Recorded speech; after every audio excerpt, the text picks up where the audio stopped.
Leon, Evander Kane's here. He was leading the stretch today. Just the energy around the guys with his addition, and it's sort of coming to fruition now. Yeah, I think we're obviously very excited to have him. He's going to make our team a lot better. I think he's excited. He seems very enthusiastic and upbeat, happy to be here. So, obviously we have to give him a little bit of time to catch up and get his game in order. But yeah, we're very excited to have him. What crossed your mind when you saw the lines today and you saw that Ryan was centering? I mean, yourself and Connor and Ryan each centering their own line. That's got a lot of fans at Edmonton excited right now. Are you guys excited as well about the added depth and maybe what you guys might be able to do? Yeah, of course. I think our depth is as good as it's ever been, probably since I've been here right now. And obviously it's a different look with Nuggy in the middle as well. But we've done it before, and obviously we all like to get our ice time. But Tip's an experienced coach, and we got a lot of good players on our team. So we all have to accept our roles and play as a team. Leon, just going back to Evander, when you look at his skill set, and especially the physicality aspect, how much will that complement the group that you have here now? Yeah, a lot. I mean, he's a unique player. He's an offensive guy that plays very hard. He can fight. He's hard on pucks, so he's going to help our team. It doesn't matter where he plays, first line, second line. It really doesn't matter. He's gonna make us a better team, and obviously we're very happy with that. Looks like Chris Russell will draw in tonight. If he does, it's his 900th NHL game. A lot of miles on that body, Leon. Can you talk about what it's like to be a teammate of his? Yeah, I think I've been fortunate enough, or a lot of us have been fortunate enough to be around him and learn from him, and it's just his work ethic, his demeanor is second to none. I've never seen anything like it. He's the biggest warrior that I've ever come across in any facet, really. So obviously huge congratulations. He's had an amazing career. Okay, we'll take a couple questions on Zoom. Daniel Linder-Bowman, go ahead. Hi, Leon. You've had a little bit of a track record or runway now, I guess, with Vogel and Jesse Puljujarvi. How have you found the transition with those guys, and especially with getting a chance to play with Vogel, who you haven't played with much before the last few games?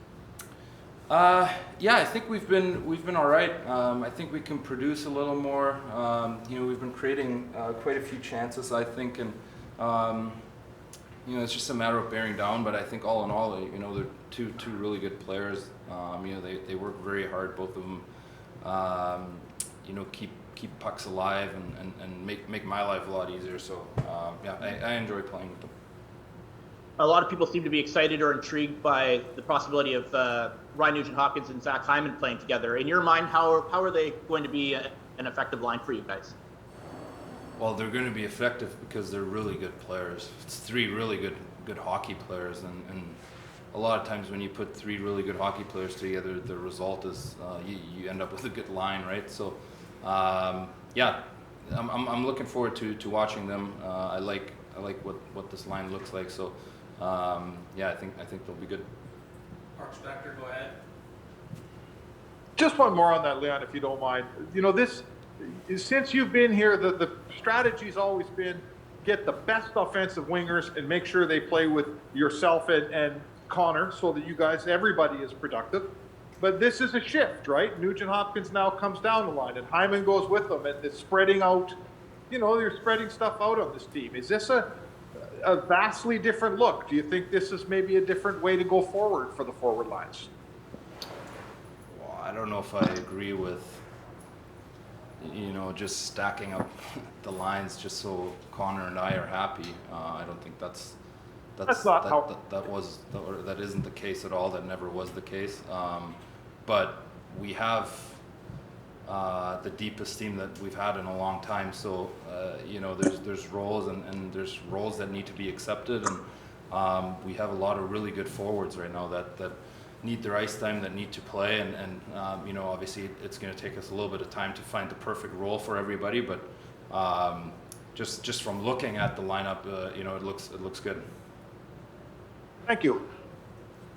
Couple more questions, Guillaume Francois. Hi, Leon. Going back to Evander Kane, as you know, you're one of those veterans on the team, one of the guys who have been there for quite some time now. How do you sort of handle Evander Kane coming to the team and making sure that all the off-ice stuff doesn't become sort of a distraction and that it's handled the proper way? Yeah, it's not going to be a distraction. We got a great leadership group. You know, our room can handle any person, and I don't think Evander's here to stir anything up or you know, be in the focal point of media or whatever it is. He's here to win. He's here to play good and help us win, and you know, obviously we're very excited about that. Thank you. One more, J.F. Chamon, go ahead. Good morning, Leon. Since the start of December, it was not an easy stretch for the Oilers, and before coming to this trip in Montreal, now you have 3 wins in a row, but before that it was 7 losses in a row. Is there any way you can describe the mood right now compared to maybe a few days ago? Yeah, it's a lot better. It's a lot different.